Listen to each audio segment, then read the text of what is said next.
Miami Vice, 1984 to 1989, wasn't just a TV show, it was a cultural phenomenon, bringing style, action, and an unforgettable soundtrack to the small screen. Its cast was filled with talented actors, from series regulars to legendary guest stars. But while their performances live on, many of these actors have tragically passed away. Some were lost too soon to accidents or illness, while others faced personal struggles that led to heartbreaking ends. In this video, we take a look back at 44 Miami Vice stars who are no longer with us, remembering their lives, careers, and the legacies they left behind. Julio Oscar Machoso, who portrayed Lester Cosco in Miami Vice starting in 1984 at the age of 29, was known for his portrayal of a street-smart informant providing valuable intelligence to the Miami detectives. His career, while consistent, never reached the peak many expected, and personal struggles followed him throughout his life. Machoso was married twice, but both unions ended in divorce, leaving him with a sense of emotional isolation. His financial instability worsened as his acting career slowed, and his personal life became marked by loneliness. Behind the camera, he faced health issues that he kept private. On November 25, 2017, he tragically passed away at the age of 62 due to a heart attack. His death came after years of battling personal demons and health complications, leaving behind an unfulfilled career and a life cut short by quiet struggles. Did it all with plastics. I mean, most guys don't know squat about microelectronics. That cop movie where the guy gets burned. Gregory Sierra, who played the tough and determined Lieutenant Lou Rodriguez on Miami Vice in 1984 at the age of 47, carved out a respected career with his commanding roles in television and film. Yet, behind his tough exterior, Sierra faced personal difficulties, including multiple failed marriages, which contributed to a sense of isolation as he aged. His career, which began with great promise, began to wane as he struggled to find meaningful roles. Despite his success, Sierra's personal battles were overshadowed by a long and painful fight with cancer, which he faced quietly in his later years. He passed away on January 4, 2021, at the age of 83, leaving behind a legacy of resilience. His death was a quiet end to a life full of struggles, both in the spotlight and away from it, as he dealt with the complex realities of his personal life and health until the very end. Roll over and sent one of his guys. You mean like Artie? She did have a visitor this morning. Next door neighbor saw a partial license number. If we're lucky, there's Prince. Charlie Barnett, known for his role as the eccentric and unpredictable Neville Noogie Lamont on Miami Vice in 1984 at the age of 30, was a fan favorite for his humor and larger-than-life character. However, Barnett's personal life was full of tumult, from his struggles with addiction to a turbulent romantic life that led to a divorce. His career, which had seemed promising, faltered as his personal challenges began to overshadow his professional life. In a cruel twist, Barnett was diagnosed with AIDS, which took a heavy toll on his health. His health rapidly declined, and he passed away on March 16, 1996, at the age of 41, from complications related to the disease. His early death was a tragic end to a promising career, and his struggle with illness and personal demons remained largely hidden, leaving a sorrowful mark on those who knew him as an actor and friend. Hey, man, tell us how you doing, rascal? What's going on with you? Man, what's up?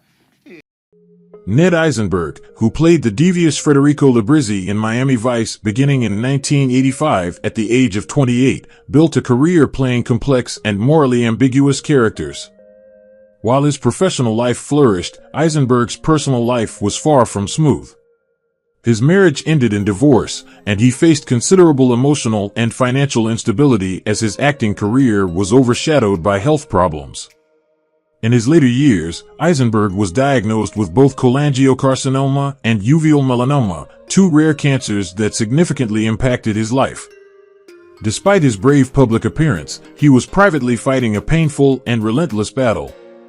Eisenberg passed away on February 27, 2022, at the age of 65, his death the tragic result of the illnesses he had fought for years. His death left a lasting mark on the industry, highlighting the struggles he faced both on and off screen, with a life filled with silent suffering and unspoken battles. I promised myself when the Dow broke 1400 I'd buy myself a present. Makes sense to me. What makes this sculpture so fantastic, Max? Dennis Farina portrayed Albert Lombard in Miami Vice in 1984 at the age of 40. Lombard, a calculating and ruthless mobster, was one of the show's most memorable antagonists, perfectly complementing the intense atmosphere of the series. Farina's portrayal helped solidify his career in Hollywood, where he was cast in a variety of tough guy roles, including Get Shorty and Snatch. Despite his success on screen, Farina's personal life was marked by heartbreak and loss. He was married to his wife, Patricia, for many years, but their marriage eventually ended in divorce. Farina's personal life continued to face difficulties, especially in his relationships with his two children, who struggled with their own challenges. Farina's health took a sudden turn when he passed away on July 22, 2013, at the age of 69 due to a blood clot in his lung. His unexpected death from a seemingly minor health issue left fans and loved ones stunned. Non penso di avere nessun problema. Very good. Have a drink. Salud. Salud. Tony Hendra joined Miami Vice in 1987 at the age of 46, portraying the sly and calculating Gordon Wiggins. Wiggins, a shrewd character involved in dangerous criminal schemes, mirrored the darker side of Hendra's own life. Despite achieving fame as a writer and comedian, Hendra's personal life was filled with misfortune. He was married twice, but both relationships ended in divorce, and he struggled with loneliness and emotional pain throughout his life. In his later years, Hendra was diagnosed with amyotrophic lateral sclerosis, ALS, a cruel disease that gradually robbed him of his abilities. He passed away on March 4, 2021, at 79, after a long and painful battle with ALS. His death was marked by a quiet suffering, as he spent his final years enduring the agonies of the disease, which stripped him of his voice and physical strength, overshadowing his earlier comedic brilliance. No privacy on the phone. Mr. Burnett, how would you like to become very, very rich? Miguel Ferrer began his role as the district attorney in Miami Vice in 1987 at the age of 32. Ferrer was known for his commanding presence and integrity, and his portrayal of the determined district attorney fit perfectly within the show's gritty world.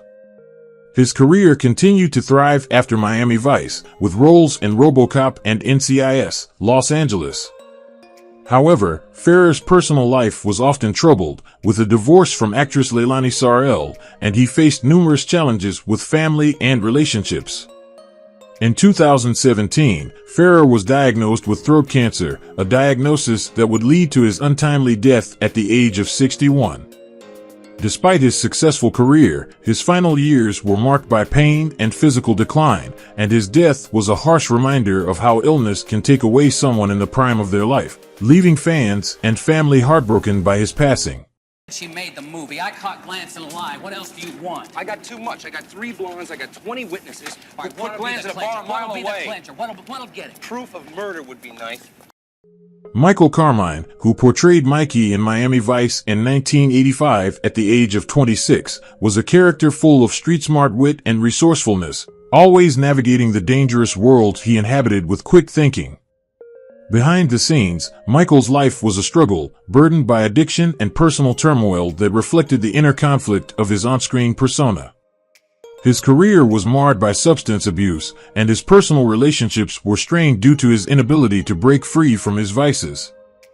Despite his talent, Michael's personal life fell apart, and his promising career was left unfulfilled.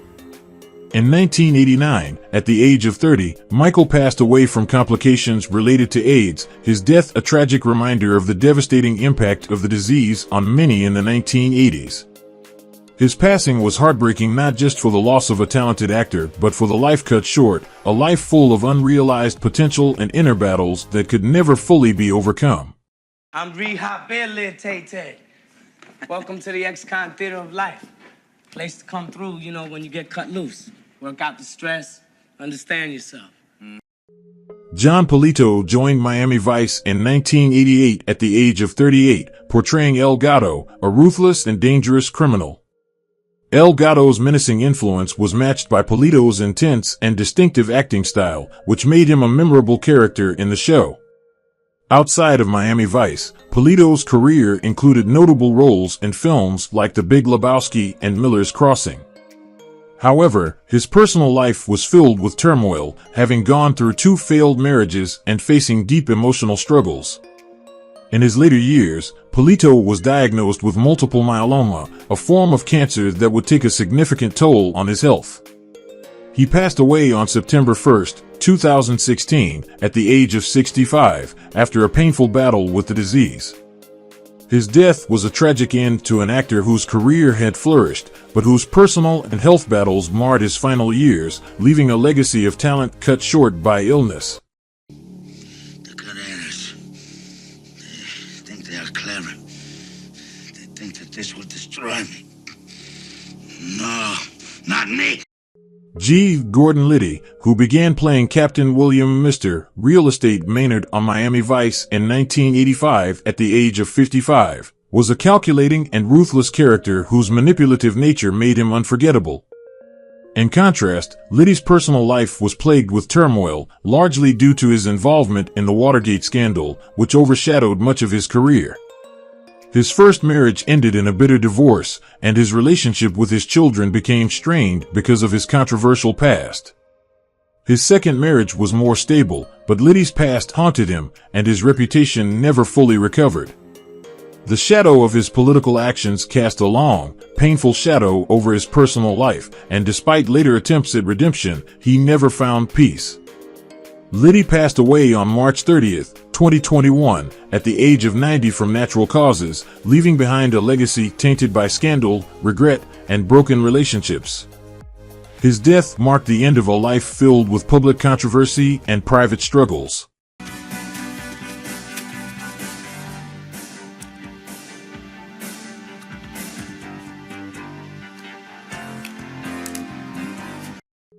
Sean Elliott, who portrayed Moya's cousin on Miami Vice starting in 1985 at the age of 48, was a character defined by loyalty and a fierce sense of family. Off-screen, however, Elliott's personal life was a complicated tale of failed marriages, loneliness, and a constant search for peace. His emotional struggles often impacted his relationships, and he battled with the sense that his success could never compensate for the turmoil in his private life. Despite his talent and years in the industry, Sean's battle with cancer later in life only added to the pain he had already endured. His health declined rapidly, and despite his enduring strength, he succumbed to cancer on March 11, 2016, at the age of 79. Elliott's death was a deeply poignant moment, as it marked the loss of a man who, despite his professional success, could never fully overcome the personal demons that shaped his life.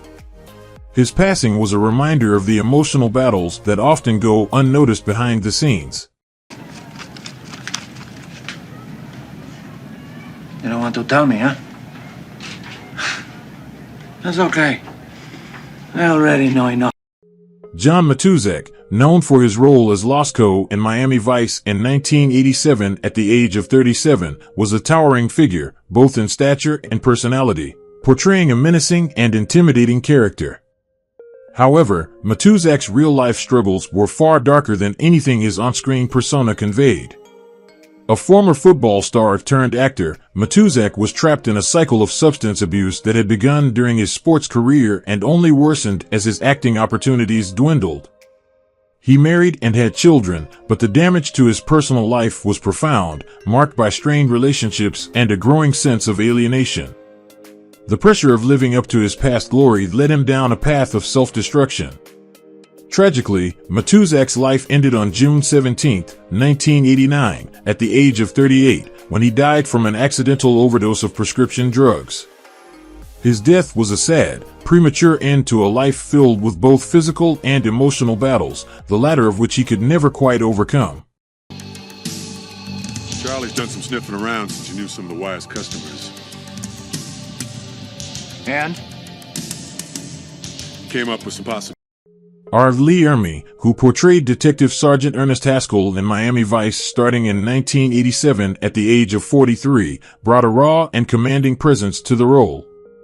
Known for his no-nonsense attitude, Haskell was a character who followed the law with unwavering discipline and a military-like precision.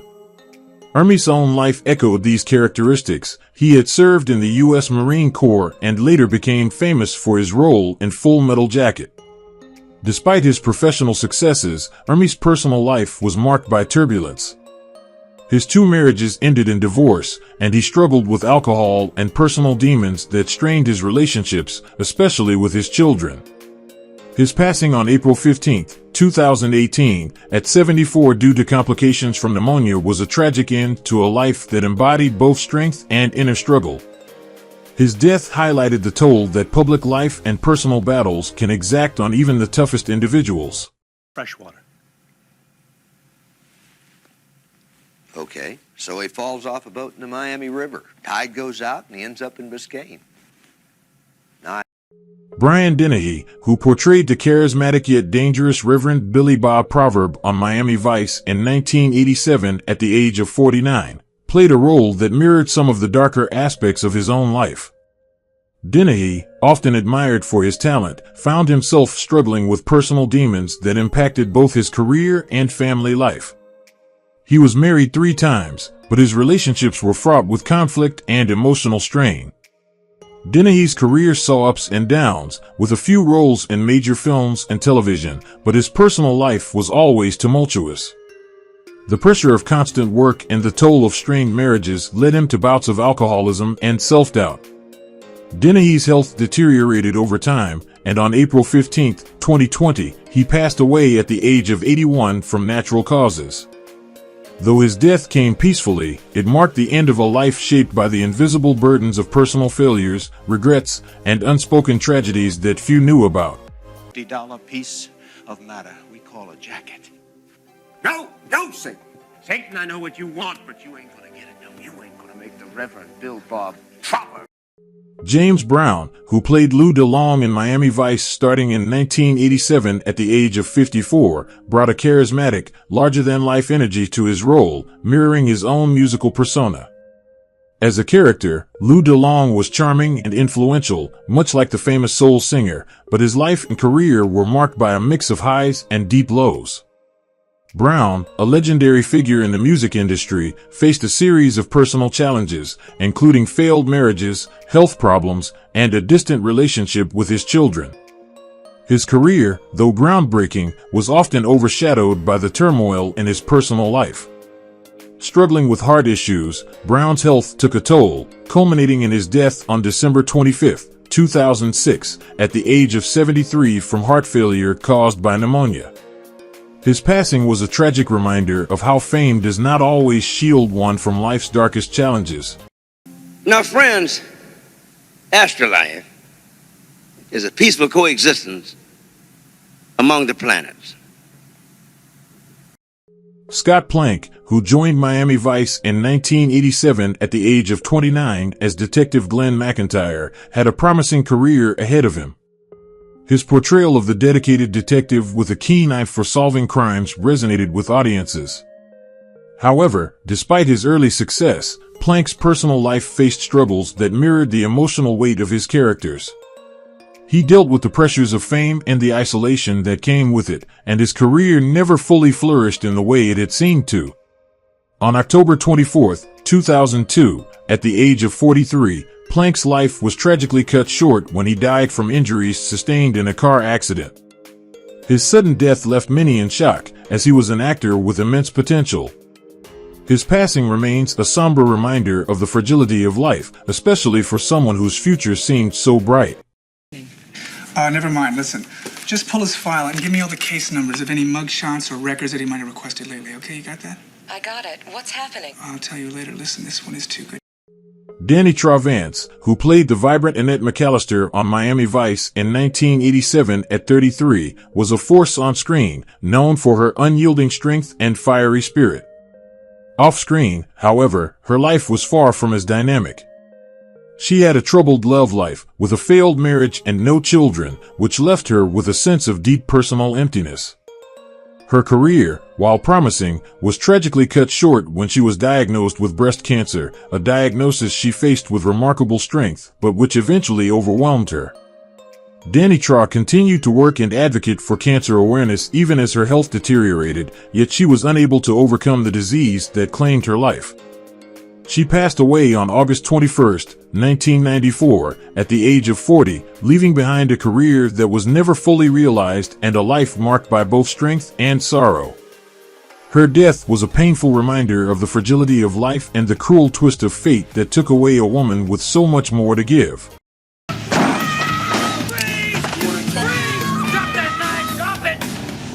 Drop it now! Drop the knife! Step back. Joe Turkel, who portrayed the enigmatic and shadowy Levesque on Miami Vice in 1988 at 61, was a seasoned actor known for playing complex characters involved in moral ambiguity. In his personal life, however, Joe faced great loneliness and emotional struggles. Though he had a long and steady career, his roles rarely brought the recognition or acclaim he sought. Joe's marriage was strained and ended in divorce, leaving him to battle feelings of isolation. As he grew older, he found himself increasingly alienated, facing both physical and emotional health challenges. Despite his prolonged career, Joe's fame remained limited, and he spent his later years quietly grappling with a sense of unfulfilled potential. He passed away on June 27, 2022, at the age of 94 from natural causes, leaving behind a legacy of haunting performances, but also a life of personal battles and unacknowledged greatness. If they continue, I'm gonna lose a lot of money. I understand. John P. Ryan, who played the tough and unyielding Jake Manning on Miami Vice in 1989 at 53, was a man who embodied strength and resilience in his roles. Yet, his real-life story was riddled with hardships and heartbreak. His personal life was marked by failed marriages, the emotional toll of which led to feelings of isolation. Despite his ability to deliver intense and gritty performances, John never found the personal stability he sought.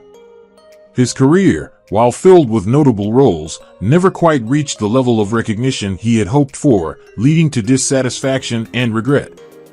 In his later years, John faced significant health issues, including depression and declining physical health, which weighed heavily on him. He passed away on March 20, 2007, at the age of 70 from a stroke, leaving behind a career that was defined by toughness but a life marked by emotional turmoil and a sense of unfulfilled potential. Exactly.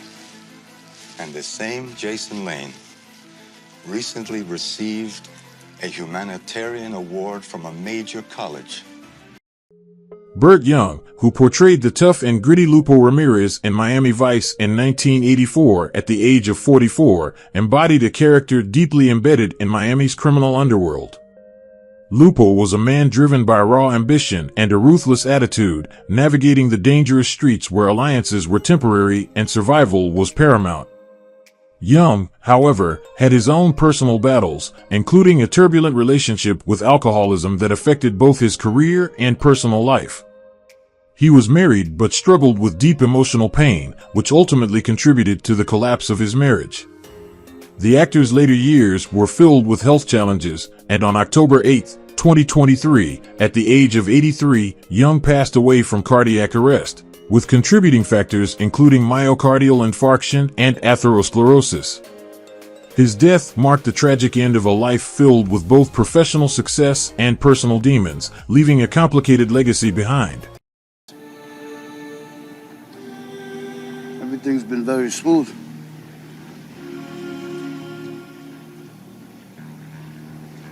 Now there's more arrests.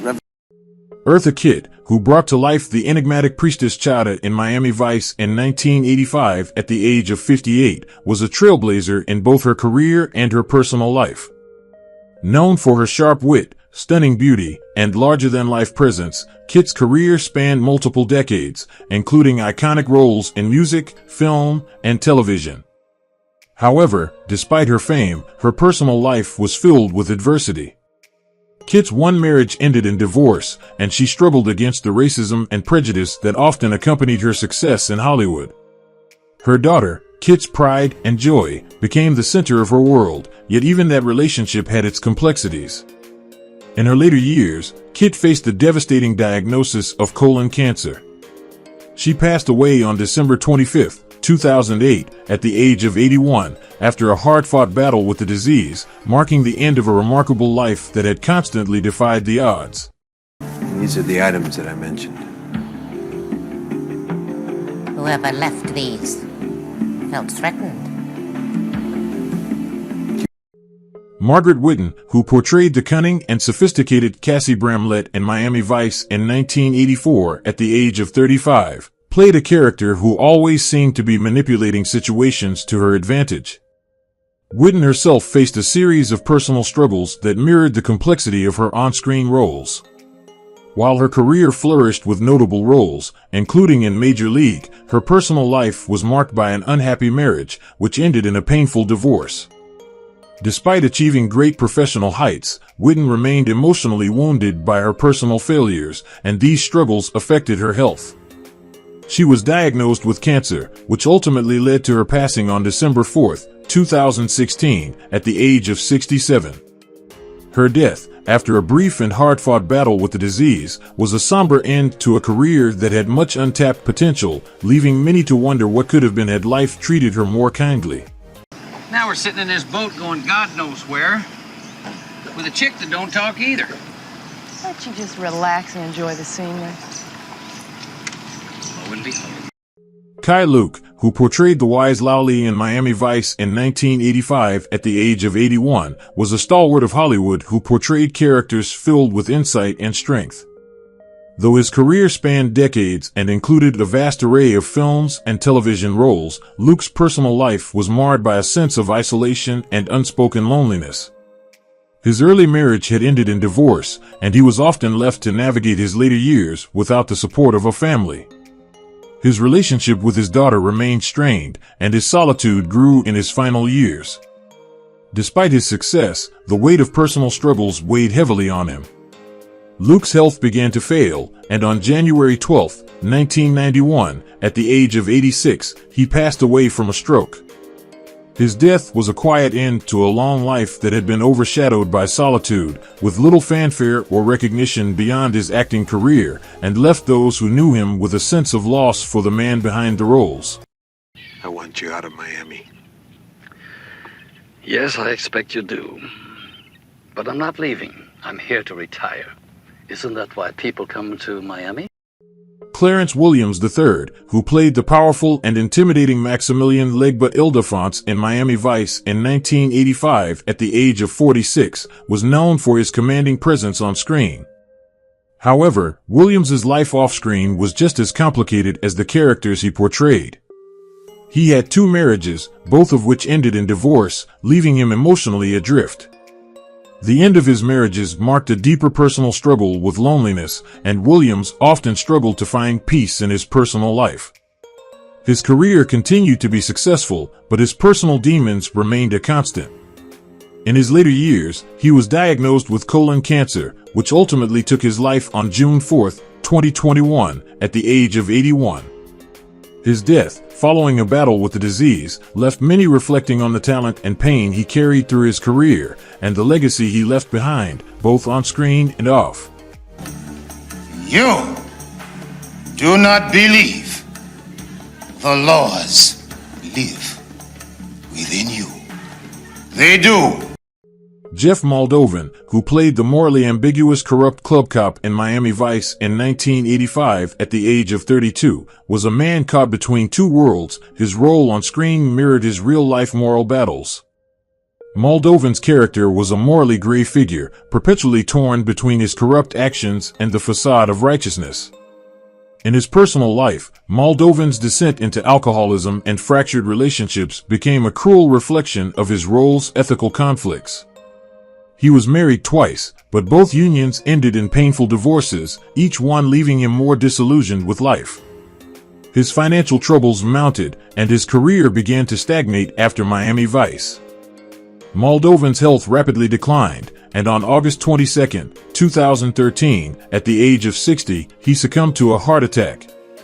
His passing was a somber end to a life marked by emotional turmoil, loneliness, and a personal battle with addiction that few knew the extent of. Haying S. Stinger, who portrayed Inspector Gwen Van Tron in Miami Vice starting in 1987 at 47, brought a quiet but powerful strength to his role. Inger was a survivor of the Cambodian genocide, a tragedy that shaped his character both on and off screen. His role as a principled and determined figure in the show was reflective of his own life struggle. Off-screen, however, Inger faced immense personal hardship, including a troubled marriage that ended in divorce. He was often targeted by racism, and the weight of his past never fully left him. Tragically, Inger's life came to a violent and senseless end when he was murdered on February 25, 1996, at the age of 55 in a robbery gone wrong. His death was a devastating and ironic twist for a man who had survived so much, leaving the world to mourn the loss of a courageous soul whose life had already been shaped by profound tragedy. Who is your favorite character in Miami Vice? How do you feel knowing that the actors have passed away? Feel free to leave your thoughts in the comments below. If you enjoyed this content, don't forget to like, subscribe to the channel, and hit the bell so you don't miss future videos. Thank you so much.